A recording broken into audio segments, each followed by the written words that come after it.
Hi hello ನಮಸ್ಕಾರ. ಮತ್ತೊಂದು ವಿಡಿಯೋಗೆ ತಮ್ಮೆಲ್ಲರಿಗೂ ಸ್ವಾಗತ.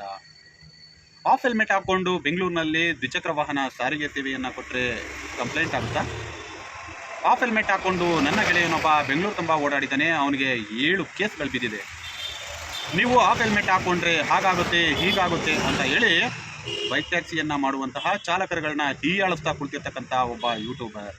ಇವನು ಮೊಟ್ಟ ಮೊದಲನೇದಾಗಿ ಯೂಟ್ಯೂಬ್ನಲ್ಲಿ ವಿಡಿಯೋ ಮಾಡೋದನ್ನು ಬಿಟ್ಟರೆ ಬೈಕ್ ಟ್ಯಾಕ್ಸಿಯನ್ನು ಮಾಡ್ತಾನೆ ಅಂತಕ್ಕಂಥದ್ದಕ್ಕೆ ಯಾವುದೇ ರೀತಿಯಾದ ಸ್ಪಷ್ಟವಾದ ನಿದರ್ಶನಗಳೇ ಇಲ್ಲ. ಹಾಗಿದ್ದೂ ಕೂಡ ನಾನೊಬ್ಬ ಬೈಕ್ ಟ್ಯಾಕ್ಸಿ ರೈಡರ್ ಅಂತ ಹೇಳ್ತಾನೆ, ಬೈಕ್ ಟ್ಯಾಕ್ಸಿಯನ್ನು ಮಾಡ್ತೀನಿ ಅಂತ ಹೇಳ್ತಾನೆ.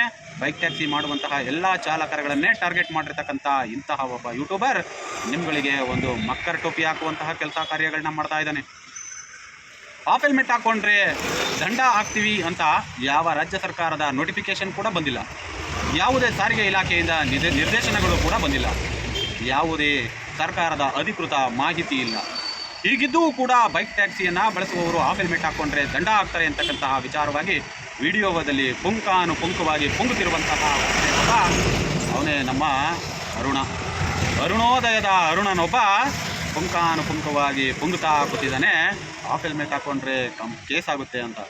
ಫುಲ್ ಹೆಲ್ಮೆಟ್ ಹಾಕ್ಕೊಂಡು ಪ್ರಯಾಣಿಕರ ಸೇವೆಯನ್ನು ಕೊಡೋದಕ್ಕೆ ಹೇಗೆ ಸಾಧ್ಯ?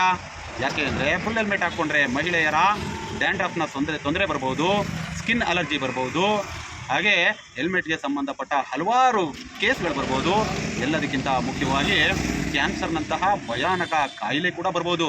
ನೀವು ಆಫ್ ಹೆಲ್ಮೆಟ್ ಹಾಕ್ಕೊಂಡ್ರೆ ಕೇಸ್ ಆಗುತ್ತೆ ಸರಿ, ಹಿಂಬದಿಯಲ್ಲಿ ಕುಳಿತಿರ್ತಕ್ಕಂತಹ ಮಹಿಳೆಯರ ಸುರಕ್ಷತೆ ಹೇಗೆ? ಹಾಗಾದರೆ ಆಫ್ ಹೆಲ್ಮೆಟ್ ಹಾಕ್ಕೊಂಡ್ರೆ ಕೇಸ್ ಆಗುತ್ತೆ ಅನ್ನೋ ಹಾಗಿದ್ರೆ ಬೈಕ್ ಟ್ಯಾಕ್ಸಿ ಮಾಡುವಂಥ ಎಲ್ಲ ಚಾಲಕರುಗಳು ಕೂಡ ಬೈಕ್ ಟ್ಯಾಕ್ಸಿ ಮಾಡೋದನ್ನು ಬಿಡ್ತೀರಾ? ಇಲ್ಲ ಬಂದಂಥ ಮಹಿಳೆಯರಿಗೂ ಕೂಡ ಫುಲ್ ಹೆಲ್ಮೆಟನ್ನು ಕೊಟ್ಟು ಬರಬಾರ್ದ ಕಾಯಿಲೆಗಳು ಬರ್ತೀರಾ? ಡ್ಯಾಂಡ್ರಾಫ್ ಬರೆಸ್ತೀರಾ, ಕೂದಲು ಉದುರಿಸ್ತೀರಾ, ಸ್ಕಿನ್ ಅಲರ್ಜಿ ಮಾಡ್ತೀರಾ. ಸ್ಕಿನ್ ಅಲರ್ಜಿ ಹೋದ್ಮೇಲೆ ಬೇರೆ ಬೇರೆ ಕಾಯಿಲೆಗಳನ್ನೂ ಕೂಡ ಬರೆಸುವಂಥ ಕೆಲಸ ಕಾರ್ಯಗಳನ್ನ, ಅದರಲ್ಲೂ ವೆಪನ್ಗಳ ರೀತಿಯಲ್ಲಿ ಬೈಕ್ ಟ್ಯಾಕ್ಸಿಯನ್ನು ಬಳಸ್ತೀರಾ. ಇದು ಸಾರ್ವಜನಿಕರಿಗೆ ಸಂಬಂಧಪಟ್ಟ ವಿಚಾರ. ಬಳಸೋದು ಬಿಡೋದು ಅವ್ರಿಗೆ ಸಂಬಂಧಪಟ್ಟದ್ದು. ಹೇಳೋದು ನಮ್ಮ ಕರ್ತವ್ಯ. ನಾವು ಹೇಳೋದನ್ನು ಹೇಳಿದ್ದೀವಿ. ಹಾಗಂತ ಹೇಳಿ ಬೈಕ್ ಟ್ಯಾಕ್ಸಿ ಸ್ನೇಹಿತರೆ, ನಿಮ್ಮಗಳಿಗೆ ಪುಂಖವಾಗಿ ಕಂಪನಿಯಿಂದ ಬರುವ ಅಷ್ಟೋ ಇಷ್ಟೋ ಬಕ್ಷೀಸನ್ನು ತೆಗೆದುಕೊಂಡು ಕತೆಗಳನ್ನು ಓದುವಂತಹ ಇಂಥವರಿಂದ ಸ್ವಲ್ಪ ಹುಷಾರಾಗಿರಬೇಕು ನೀವುಗಳು ಅಂತಕ್ಕಂಥದ್ದಷ್ಟೇ ನನ್ನ ಅಭಿಪ್ರಾಯ. ಇದನ್ನು ಹೊರತುಪಡಿಸಿ ಬೇರೆ ಏನೂ ಇಲ್ಲ. ನೀವು ಬಂದಿರುವುದು ಜೀವನ ಮಾಡಲು, ನಾವು ಬಂದಿರುವುದು ಜೀವನ ಮಾಡಲು. ಆದರೆ ಬದುಕಲೊಂದು ಕಾನೂನು ಅಂತಕ್ಕಂಥದ್ದಿದೆ. ಆ ಕಾನೂನಿಗೆ ಗೌರವ ಕೊಟ್ಟು ಬದುಕೋಣ. ಧನ್ಯವಾದಗಳು ಸ್ನೇಹಿತರೆ.